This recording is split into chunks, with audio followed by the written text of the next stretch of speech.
The What to Next podcast helps you build a TBR of future favorite books. In each episode, Lori and Maine interviews authors and book influencers to recommend books they loved for you to pick up today. If you're an avid reader, always looking for your next great read, then the show. Hi, Rachel. Welcome to What to Next podcast. Thank you for having me. I'm so excited to be here. I am so excited to be here to talk to you. Like, I've been following you and I just love your recommendations. And I was telling you before we recorded, you happen to have a comprehensive spreadsheet of recommendations if you're in a case of an emergency. So thank you for that. I love that, in case of an emergency. And she's searchable, which is always nice. Like, be able to search keywords. It has covers, it's all the information you need. It's in KU, not in KU. Is it worthwhile? Your rating system, which is unique rating system, but we live for it, and how much you know. So tell us a little bit about yourself first, and then we'll chat about your reading journey. Yeah. Perfect. Okay. So my name's Rachel. I have been like an avid reader, like since I was a little girl. Like, I've always loved to read. I always was that kid that had a book in their backpack, like would hustle to get a test done so I could have like free reading time. Like, I lived for March's reading month, for anybody that had that. And then, I still have some of my childhood books, but anyways, then like after college, I fell out of reading and was reading like personal development because I felt like that's what you were supposed to be reading. And it just was not the vibes for me. I just couldn't ever like get through a book. It didn't make me like feel really great about myself, whatever. So I don't remember. There were like a couple of times I would like randomly pick up a book. I remember I read like the After series. And I was like, oh, this is a lot. And then one day I was like on my Kindle Fire at the time. And I like I'm going into my reading journey, and that's totally not even what You're fine. But I did that because I was so bogged down with like mom life that I totally lost my identity. So I didn't really have an identity outside of being a mom. So anyways, I'm a mom of 3. I do full-time social media now. And my husband and I just built a house that we're in now and would not want to build ever again. And I'd like to, like in my free time, if I'm not reading, I like to spend time with my family. I'm really close with my parents, and I'm close with my in-laws as well. So that's kind of like what takes up the bulk of our time. I love it. But I love the fact that you found reading as a way of self-care and found an identity, and like it has brought so much more.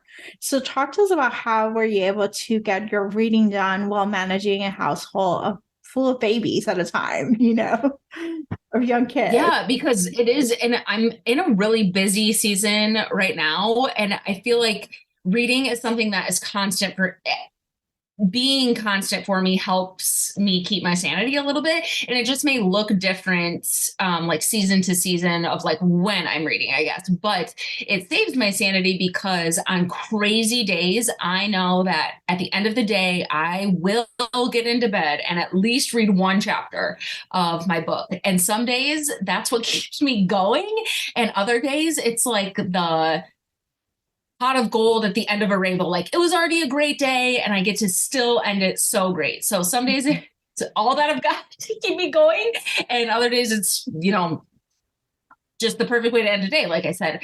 And now, because like I've got, my son is in school, my toddler is crazy, and I have a baby. I'm really tired by the end of the day. So I don't read as much at night as I used to. I used to read for like 2 hours at night. I'm just too sleepy now. So I read during the day while I feed the baby a bottle. I like either will have my Kindle or I'll just read on my phone. And I'll like find myself doing that more so now. Like if I'm waiting in line somewhere, I'll just like pull out my Kindle app.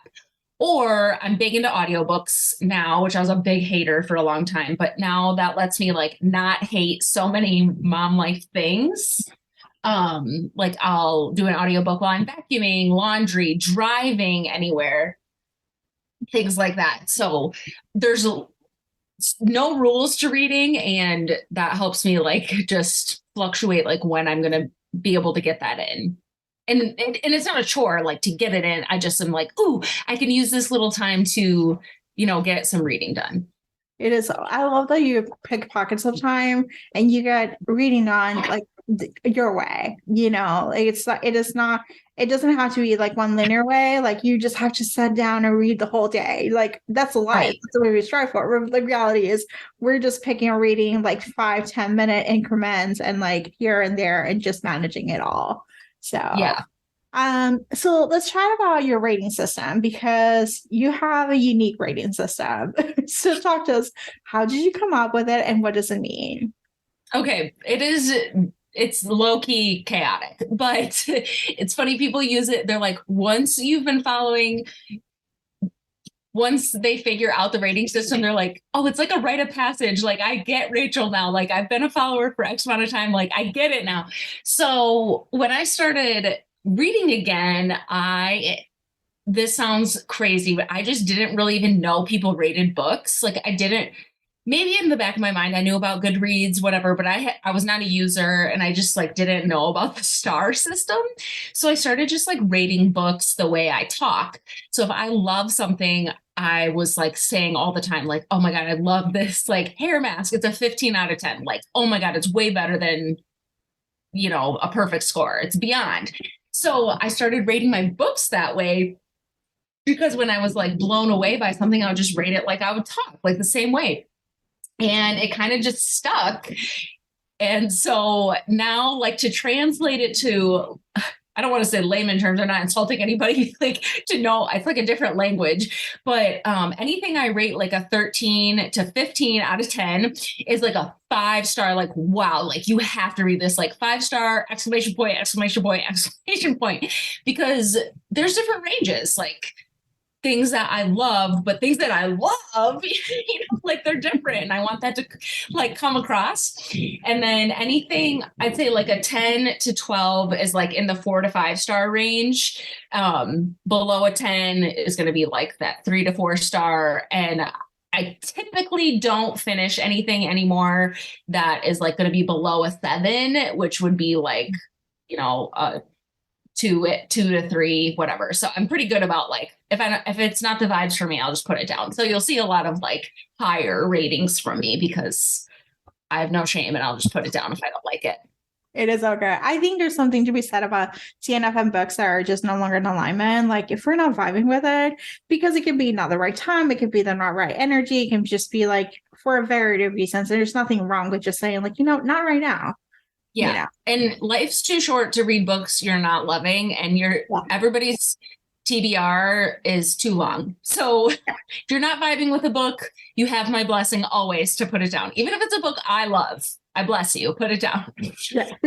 So we're going to chat about hockey romance. So what was your experience with hockey romance? Like which one did you start reading it? Like was it something you started reading sports romance or was it later in life, discovery? It was definitely one of the first books I read, like getting back into reading. It was Puck Me Secretly by Odette Stone, which I think I would still like it. I mean, I don't know. I read it so many years ago, but I loved that. And then I don't know, I just kind of like got away from sports romance in general for a while.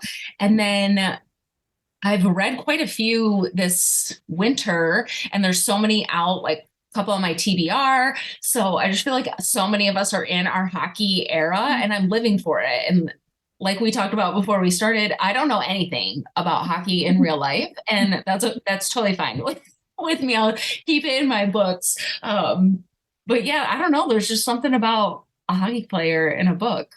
There's, pretty much like give me a hockey player of some sort, and give me a little bit of hockey, give me a little of this, and just like, I don't know, I don't know, it just works. Like, just takes it from here to here, and you can't see that, but I'm raising my arm. Yeah, like it just takes it to the next level. Like, there's tier ranking of like sports romance. There's like different sports that are a different tier. Hockey is just like all-star tier, like top tier, absolutely. Yeah. So, all right. So let's chat some recommendations. So talk to us the first book do you recommend us to read or listen? Okay. Oh yeah. Okay. Actually, it is coming to audio at some point. But Mhm. my top hockey recommendation is Iced Out by C.E. Ricky. And it was just so good. What drew me to even pick it up was I was seeing people's edits that had ARCs, advanced reader copies for it. And I was like, this looks so good. And I had not previously read a male romance. And so I picked up a different one. My friend recommended to me. And then once it came out, I was like, I ate it up. I thought it was just so good. They both play hockey, so you get like double.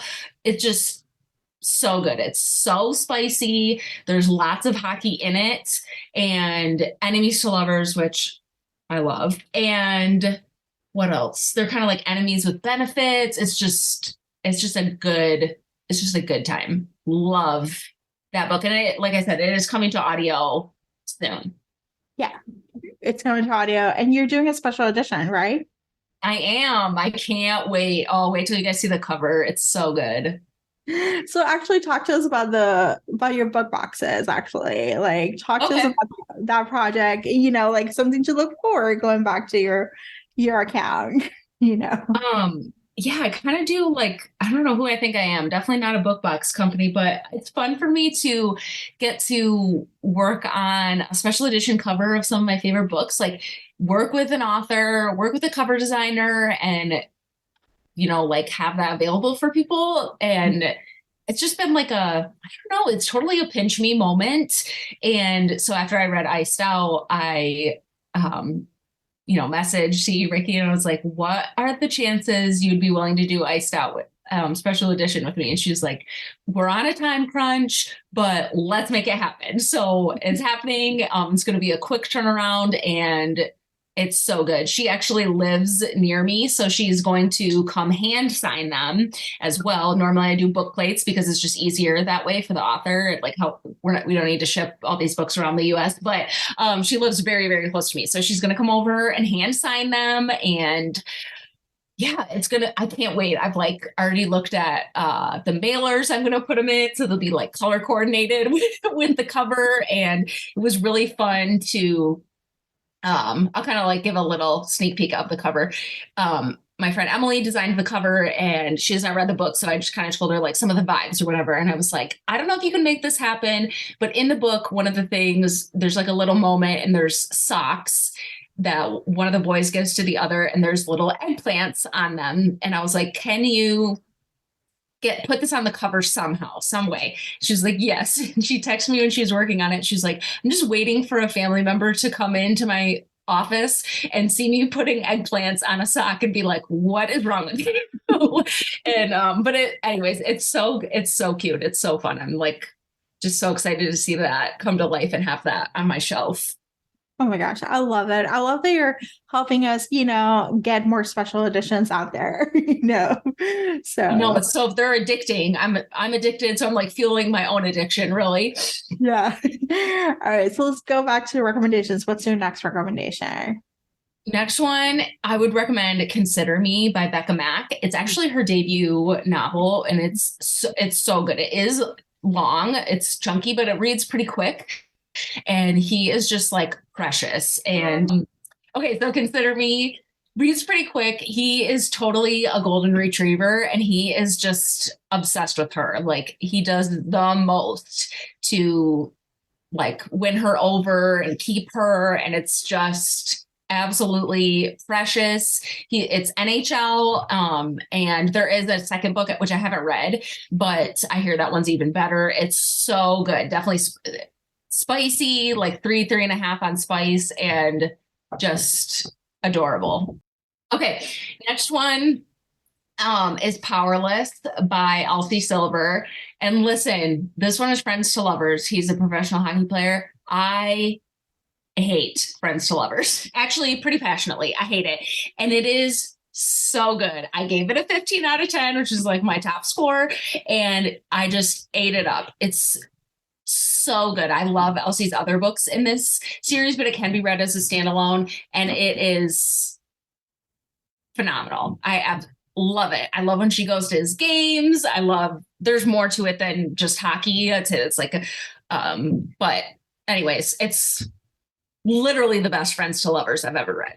I agree. I'm not a Friends to Lovers. I told this to Elsie. I was like, I'm not a Friends to Lovers fan. And this was like, took the cake. It had mutual pining. It had mutual crush. They had Oh, road trip. They had like this idea. I was like, I had to ask Elsie. I was like, how long was this road trip? And it's 12 hours. oh my God, that's so funny. And what's I think that's probably part of why I like this Friends to Lovers is because they are secretly pining for each other for Yeah, a while. And other times in Friends to Lovers, they're just like, they almost just like wake up one day and they're like, oh, I think I love him. Like, I think that's what I don't like, but I like that they were secretly pining for a yeah, long time. yeah. So that And took it to the next level. it took it to the next level. It was just like chef's kiss. So I agree. Yes. So good. All right. Then the next one is offsides or Yes, next two are on my TBR, but I've okay. heard nothing but good things. Offside by Avery Keelan. And I don't even know the tropes of that one besides that it's definitely hockey. Yeah. And Mile High by Liz Tomford. That one I have seen people post like Kindle quotes and it's gave me like all the way together. So that one is definitely, they're both super high on my TBR and both of them are thick too. I don't know what it is about hockey books like being thicker, but I don't hate it at all. Yeah, they're a little thicker. I am still reading Mile High. I love the whole trope of flight attendant hockey player. And there's like so Mm-hmm. like there's something to be said with like they have forced proximity, but they only see each other at certain times. Yes. And she But gives then him there's that anticipation, I bet, yeah, right? Like they're gonna see each other. Oh, they're gonna I see, love it. and she gives him attitude. He's like an asshole, and she's like, yeah, I'm not gonna take this from you. So good. Oh, give it to me. Yes, grabby hands. Yes, that sounds Yeah. exactly what I would love. Awesome. Rachel, tell us where you can find you online. Tell us about your blog, your Instagram, TikTok, and all the fun stuff. Okay, so any socials, so like if anybody uses Facebook, I guess my Instagram stuff does get pushed there, but Instagram, TikTok are my primary socials. Fit Teacher Rachel, no spaces. And then I do have a blog as well, rachelbaldwin.com, where I have like if I have like a book box coming out, it'll be on there. I do like different like trope Tuesdays once a month and like different like book blog things as well as like mom life and stuff on the blog. So it's kind of like a longer version of what's on my Instagram and TikTok. I love this. And your spreadsheet is available on your link in the bio. So, Yes, yes. so thank you, Rachel, for being on the show. Thank you so much for having me. This was a blast. If you enjoyed this podcast, feel free to share with friends, subscribe, rate, and review the show. This is the easiest way to support the podcast. For a list of books mentioned and other romance recommendations, please visit whattoreadnextblog.com. Did you know you can purchase audiobooks directly from your favorite local bookstore? With Libro.fm, you can pick up more than 250,000 audiobooks, including bestsellers and recommendations from real booksellers. You'll get the same audiobooks at the same price as the largest audiobook company, you know the name, but you'll be part of a different story, one that supports your local community. If you're new to audiobooks, there's a perfect way to squeeze into more reading into your busy life. Listen with the free Libro.fm app while you do your chores, walk your dog, relax at home. The What to Read Next podcast has a special offer for our listeners. Get 2 audiobooks on Libro FM for the price of 1 with your first month of membership. Use code What to Read Next. This offer is only valid for new members in Canada and the US. Thank you so much for listening and have a great day.